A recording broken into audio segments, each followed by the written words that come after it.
இன்னல் அபுத லயதகல்லமு பி கலிமதி, ஒரு அடியான் தனது வார்த்தையில் சில சொல்களை பயன்படுத்துகிறான்.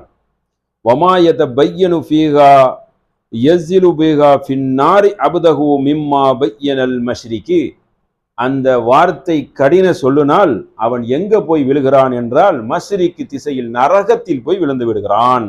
ஒரு அடியான் யோசிக்காமல் ஒரு சொல்லை பயன்படுத்துகிறான், நாவடக்கம் இல்லாமல் சொல்லை என்ன செய்கிறான், கடினமான வார்த்தையை பயன்படுத்தி வருகிறான். அதன் காரணமாக கிழக்கு திசைகளுக்கு இடையே உள்ள தொலைவை விட அதிகமான தூரத்தில் நரகத்தில் விழுந்து விடுகிறான். அதனால வார்த்தையை என்ன செய்யணும், பார்த்து உபயோகப்படுத்தணும். நாக்கையெல்லாம் காட்டி சொல்றாங்க நபி ஸல்லல்லாஹு அலைஹி வஸல்லம், வார்த்தைகளை பார்த்து பேசுங்கள் என்று.